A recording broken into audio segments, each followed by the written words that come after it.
қайырлы таң. Тоқырау тұрасып. Келгеніңізге рахмет. Біз бүгін 2 жылдық жұмысымыздың 2 жылдық нәтижелерімізді сізге жеткізіп, түсіндіріп, қалай жұмыс істедік, қамтар істері бойынша, өмір сүру құқығын бұзу фактілері бойынша қандай жұмыс атқардық, соның бәрін сізге алға тартпақпыз. Енді бәріне түсінікті болу үшін орысша сөйлей ме, жоқ қазақша сөйлей ме? Қазақша сөйлей беріңіз. Біз осы 2 жылда барлық ұйымдар көп жұмыс атқарды. Біз де өте көп жұмыс істедік. Енді осының бәрін сізге халыққа түсіндіру үшін, айту үшін осы брифингті өткізіп жатырмыз. Бүгінгі спикерлеріміз ең бастысы осы 2 жылда 5-еуіміз көп жұмыс атқарған. Негізгі жұмысты Амангелді Шорманбаев, халықаралық құқықтық бастама қоғамдық қорының бағдарламалар директоры, Қызылорда Байжанова, біздің қордың заңгері, осы қылмыстық істері бойынша ол өзі айтып береді. Өз жұмысын өте көп жұмыс атқарған. Ринат Исағалиев, ол біздің сот процестерінің мониторы. Осы 2 жылда көптеген сот процестерін бақылап жүрді. Ол да өз жұмысы жайлы өзі айтып береді. Ал бізде қазір осы брифингтің бағдарламасы бойынша біз әуелі методология дейміз, әдістеме, біз қалай жұмыс істедік, қандай негіздермен осыны түсіндірмекшіміз. Содан кейін біз өз жұмысымызда ұстанатын ұстандарымыз, принциптеріміз, біз ең бастысы құқықтық көмекті бірінші орынға қоямыз. Өйткені біз заңгерміз және құқықтық көмек ол бір жеке бір істен жалпы жағдайды бөлуге көмектеседі. Енді жеке бір іс бойынша жұмыс істегенде біз жүйелі мәселелерді көріп, соларды халық алдына көтеріп, оларды шешуге атсалысамыз. Біздің әдістемеміз осындай. Яғни жеке істен біз жалпы жүйелі мәселелерге барып, соларды шешуге көмектесеміз. Және әрине ең басты мақсатымыз адам құқықтарын қорғау. Ал біздің жұмысымыздың негізгі мақсаты осы қамтар істері бойынша өмір сүру құқығын қорғау. Өзіңіз білесіз, қаңтарда ресми мәлімет бойынша 238 адам қолға алынып атылды. Ал нақты санын әлі күнге дейін біз білмейміз. Біздің ойымызша өлгендердің, қаза болғандардың саны әлдеқайда көп. Ол тек қана ресми мәлімет және толық емес.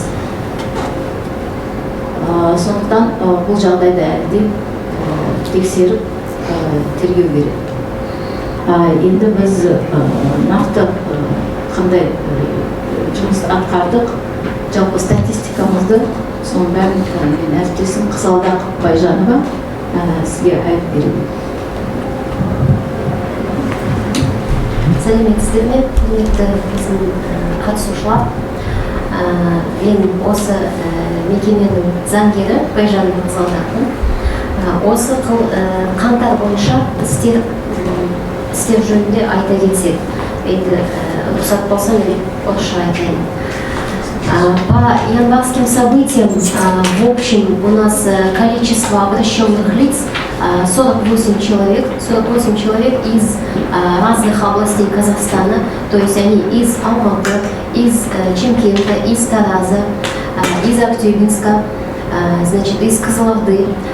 То есть все данные лица, значит, по данным лицам мы попытались возобновить уголовные дела, у которых они прекращены. Также мы попытались возобновить дела по 99 статье по убийству Однако не по всем делам нам удалось возобновить, но тем не менее по всем этим 48 уголовным делам мы провели судебные процессы. Общее количество судебных процессов у нас составляет свыше 80 судебных процессов. Также эти процессы были проведены в Таразе, Кызылорде, Актюбинске, Алмате, значит, в Чимкенте. Вот, значит, по всем этим делам было написано свыше, значит, 1600 страниц жалоб по всем делам, общее количество. Из них можем особенно отметить, значит, такие ключевые моменты, то, что пока мы занимались защитой прав, значит, жертв январских событий, мы столкнулись с различными проблемами, значит, такими как, например, я могу особенно выделить, скажем, по Чимкенту Айкен Дулатбаева. Ее сын, убитый Шарипаев, значит, Баглан, она не могла добиться справедливости.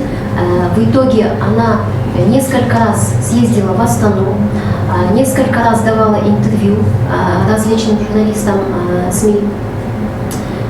В итоге она была вынуждена выйти на площадь с портретом сына. Там ее задержали и на 5 суток была задержана.